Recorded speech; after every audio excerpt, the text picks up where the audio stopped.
Hey ladies and gents, my name is Dave Maltby from Pocket Gnome Forums, and today we're going to be going through and talking about how to set up Pocket Gnome and World of Warcraft in its simplest fashion.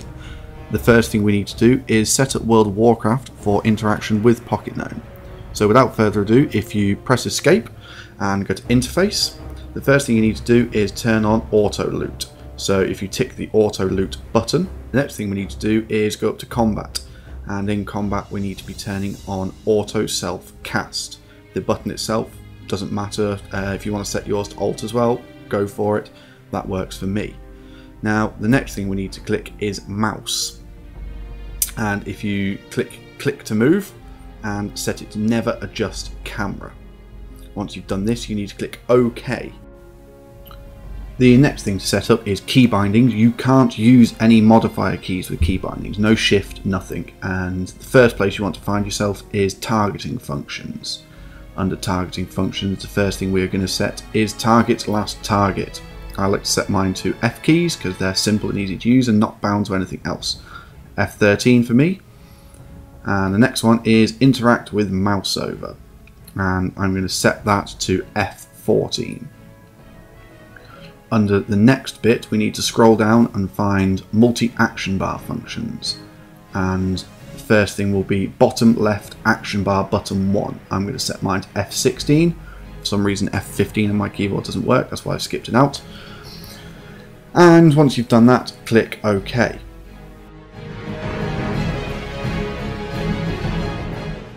Okay, so we've set up World of Warcraft, it's time to set up Pocket Gnome. This requires three things: a root, a behaviour and a profile. A root will tell your character where to move around in the world. In this case I've decided to pick Deep Home, and I'm going to grind on some oozes in Deep Home which are fairly easy to kill. On the right hand side on my desktop you can see that I've downloaded the root, and it's called Deep Home Ooze.root collection. I've also downloaded the behaviour. A behaviour tells your character what to do. In this case I'm going to be attacking, and it's going to tell my character how to attack. I'm a Beast Mastery Hunter, so I've downloaded the Beast Mastery behaviour. The last thing, which is a profile, tells Pocket Gnome what you're going to be doing. In this case I'm going to be setting it up for combat. You can also set it up for other gathering professions and various other bits and pieces. But without further ado, let's get moving. Double clicking the root on your desktop will open it straight up in Pocket Gnome. Open the Roots tab, and as you can see it's been imported on the left hand side.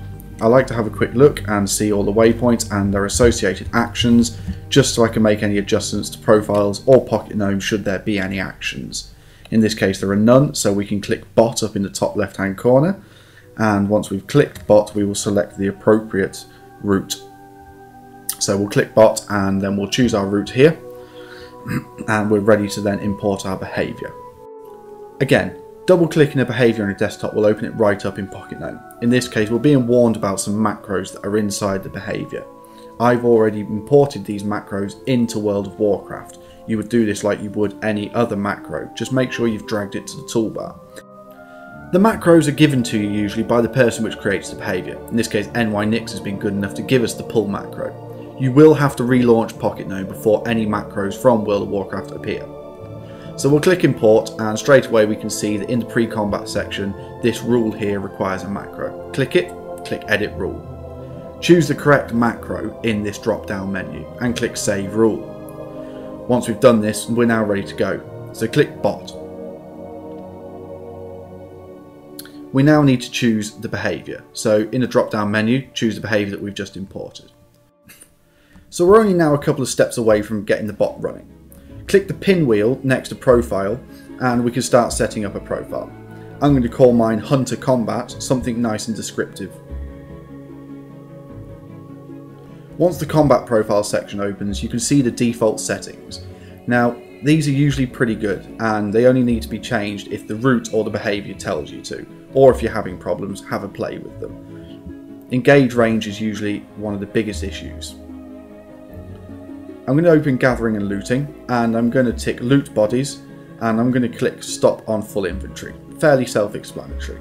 The other thing is open chests, etc. and containers, just because I know these guys drop a few bits and pieces. We don't need anything in fishing, but we will have a look in ignore.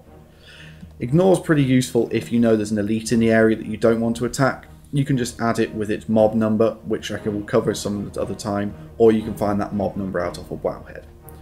Death is also a very useful tab. You can release the Spirit Healer, or you can just stop yourself from releasing on death. Quite useful if you're setting up a new route and you're having issues with it. Okay, so we're tantalisingly close to getting up and running now. The problem is that there's a known issue in our way. Currently, when you create a profile, profiles aren't appearing in the drop-down menu until you quit and reopen Pocket Gnome. Occasionally spamming the Start Bot button makes them appear, but no such luck today. So we're going to have to relaunch Pocket Gnome. So here we go. I'll speed it up for you. Once you've relaunched Pocket Gnome, you should find that the profile appears in the Profiles drop-down list. Select it, press Start Bot, and your bot should start running. If you get an error message, it's probably something simple like you're missing abilities off your action bar. Read which abilities they are, open your spellbook and just drag them to the action bars. Click OK and then click Start Bot again.